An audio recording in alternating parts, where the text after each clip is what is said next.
What's going on, fellow humans and resellers? This is I, James, RedoptionAgency.com, 23 years selling full-time on eBay. And I've got this question a few times, so I thought I'd make a video about it. How to set up business policies, shipping policies, if you will, for your eBay items. So we're going to go to my news store here, and we're going to, let's go to the news store. And we're going to show you how to set up shipping policies. And there's two things you need to do. First, you got to think about what price point you want the shipping to be at, because it's not calculated by eBay. And two, price per item after that if they buy more than one item.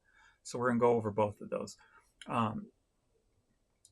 So what you need to do is go into your Seller Hub, come down and find Seller Dashboard. You click on that. You come over to Preferences. Click on there. All right. And then if you want, we got two things here. It says business policies and we got shipping preferences. So we're going to go over both of those here in a second. So we're going to hit business policies first, because this is where you're going to create your shipping policy. Now, I'm not going to actually create one, but I'll go in and edit in mine and then show you how it's done. So you create policy, you click shipping, and what will pop up is this page. First up, name your policy. Now, one of the easiest ways for policies is I have like a light, a medium, and a heavy. And then I have other tweaks. I have extra heavy and stuff like that. And each one covers just a range of things. Like my light ones cover, small toys, t-shirts, hats, everything that's, within 5-6 ounces or under. And then you have your heavier ones your mediums that maybe, more of a pound or so. Then you have your heavies, which maybe, closer to 2 pounds or what have you. So you can, if you've been doing this long enough, you can kind of pick up an item and decide which one you should put it under. That comes with experience. But so you name your policy first and foremost. This one's just called t-shirts. I know that's my light one for t-shirts, hats, small toys, anything that's very light to throw in a box or a padded or a poly bag and be done with it. You can put a description there if you want to. No big deal. I never do. And then you come down to shipping. So standard shipping, small to medium items, because the other one is freight, and then no shipping, local pickup. So you go standard shipping,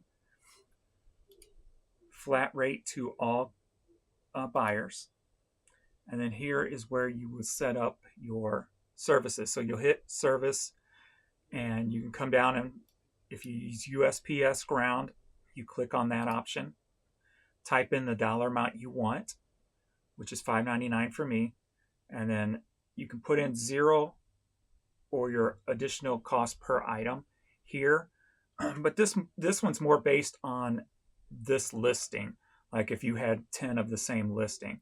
But I'm going to show you where to go if somebody comes in and buys, say, 4 different shirts from you, so they're not charged $5.99 for each shirt.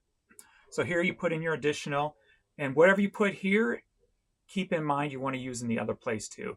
Now, if you go just $1, I used to be $1 per additional item. So if you ordered 4 t-shirts from me, it was going to be one flat rate plus $1 plus $1 plus $1. Now, because of the way that shipping rates go up consistently, I want to stay competitive. So the more people buy from me, the better off I'm going to be. So I just charge nothing for any additional ones. So I just eat that.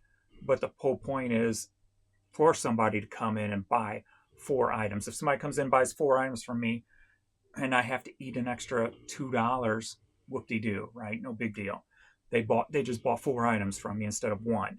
So that's where I'm going with that. I don't know if you can hear Pee-wee snoring. That's funny.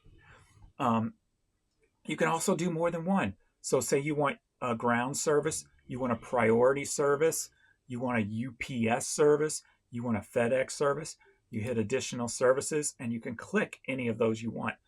UPS ground saver, FedEx, media mail, Now you wouldn't have a media mail with a ground basically. You could just do media mail, and sometimes, most of the time, ground is cheaper, and I just send it ground. It's almost like an upgrade, if you will. You're not, it's 2 to 5 business days instead of 2 to 8 business days. So if you got media, put it in for media. It's easier that way, but always check your ground before you ship it out, because chances are that ground's going to be cheaper, and that's just like a bonus upgrade, if you will, and it saves you money. Economy, shipping, UPS. There's a bunch of different options here. I just keep it super simple. USPS, ground advantage. But you can add more than one if you wish. Okay. Rate table. I've never used rate table, so I honestly don't know what rate table is for. And then the flat shipping rule. Now here's the other option I'm going to show you how to set up. Now, you'll have to come back in here after you're done to set this one up. But as you can see, I already have mine set up 0 for additional items. Then you come down to international shipping. Now here's the same. You kind of know by weight what it's going to cost. The best way to do this is grab some items, throw it on a scale, and just kind of do the math with a shipping service, like a pirate ship or something. Put in a Canada email or a Canada address. Just pull a random one offline somewhere. Put in the weights, play with the weights. That's what I did at the very beginning. Selling on eBay, is learned what it actually costs to send places. And I would try to find the deepest place. Like, when I was doing it for domestic, I would pick some place in California or Hawaii and figure out, and then just base it off of that. So you can do the same thing. I do 2 different internationals. I do one for Canada and then one for the rest of the world. Canada's always a little bit cheaper, so I want to try to get as many Canadian buyers as I can. So I want that to be lower than the rest of the world. So instead of just thinking worldwide for everybody, including Canada, I would recommend breaking it down at least into Canada and then the rest of the world. South America, I don't ship to South America anymore. Too many items go vanishing in South America. Sometimes items for me, that's Mexico all the way down, is South America. Or it takes 30 to 60 days to be delivered. By that time, I've already had to give a refund because they've already filed a claim, and then I'm out the money and the item. So I ship nowhere in South America anymore. I just turned on South Africa. No more South Africa because it takes over 30 days for them to get the item. By that time, I've already refunded them because they've opened up a claim. So I'm done with South Africa also. So you see here, I got $9.99 for my light items for Canada. And then I've got $2 additional for any other items. If they buy 4 t-shirts from me, it's only $2 for each additional. Worldwide, I go up to $13.99. I think it's actually $12.99. And then I do $2 for each additional. Again, I'm not worried about losing money on each additional if I have to lose $1 per item, because it's about them coming in and buying a $10 or $15 item from me for a second time. So they're going to get a little bit of a discount, if you will, on the shipping because of that. So it's more to entice the buyers to buy more than one item. Again, rate table, I've never used, don't know what it's for. And then the flat shipping rule. Again, you'll have to come back in and redo this after I show you how to set those up. As you can see here, I got the 0 for additional that I use for domestic, and I have the $2 international. So then you come down to your handling time. I would suggest using the quickest you can. The better your shipping handling time, the better off you're going to be. I used to do same day forever, but it's a lot easier to lose your top rated seller with same day as opposed to 1 business day. But you're going to get the same, pretty much as far as I know, you're going to get the exact same preferences or perks out of same day and 1 business day. When you go above 1 business day, that's when that may start affecting your sales, depending on, how fast the customer wants it. If it shows, when you look at something, it'll tell you sometimes when they click on it, even sometimes out here, it'll say delivered in 2 or 3 2 to 5 business days. So if yours says 5 to 7 business days, somebody may pass that up. Now, I don't know why it's not showing it now, but I've noticed it every once in a while. It'll tell you how soon it can get to you.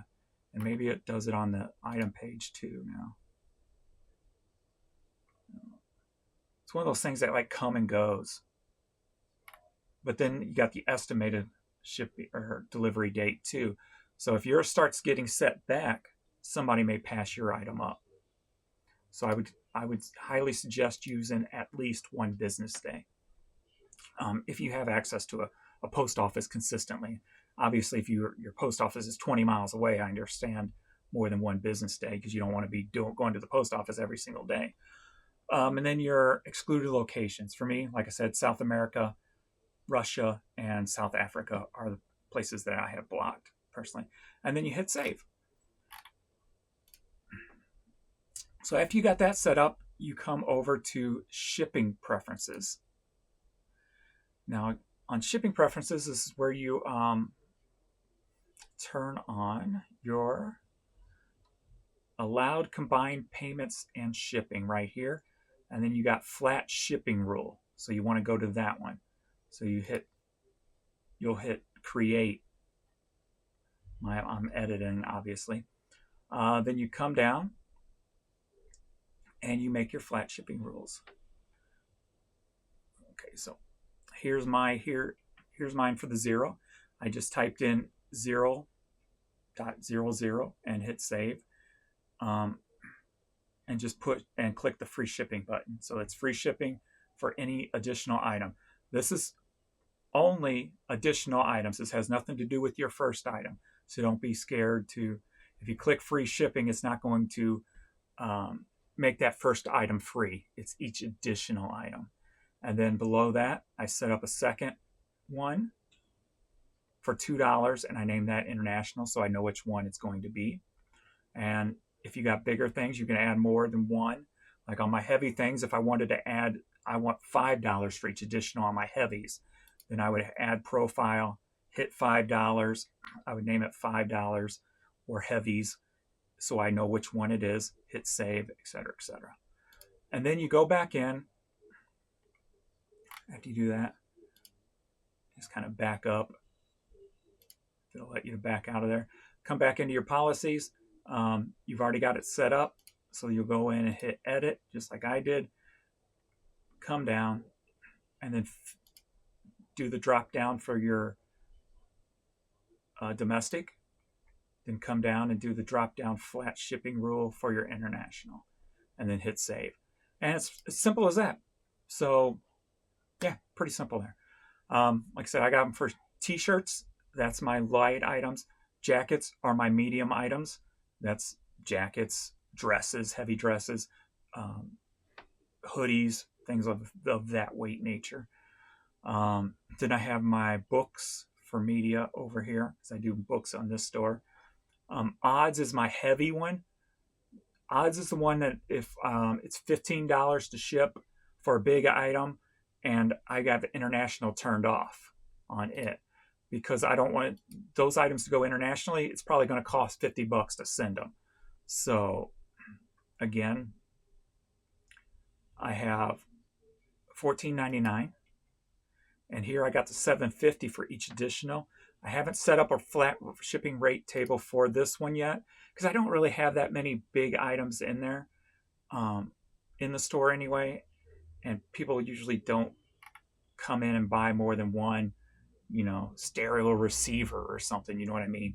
So but you could set it up just like I showed you with the flat rate rule.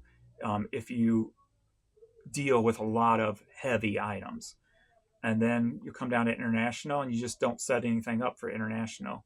You just leave it all turned off and hit save. And simple as that. Don't mind these copies. When you change things on eBay, sometimes it'll make a copy and throw it in there if for some reason it didn't update because there was an offer put out to it. When you try to revise something and you can't because there's an offer sent out, it's pretty much the same here. So if you change like a shipping policy on something, anyone that an offer is sent out on, it won't change it. It'll throw it in one of these copy. It'll make up its own little copy rule. And then you can come back in a later date and change them. Like right here, this t-shirt copy, C18. I can go ahead and click that. It's going to bring those 18 items up. And then these are all my $5.99 items, the t-shirt. So I hit edit all 18 items.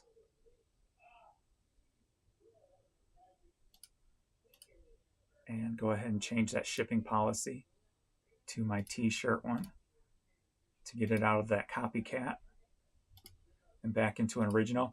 That matters when it comes to each additional a lot of times. So go in and try to clean that up as often as you can to get them to your actual policies. The more policies you have like that, copycats, the harder it's going to be for somebody to check out if they want to buy more than one item. So now those 18 items have been moved to my t-shirt policy, and that copycat policy will vanish.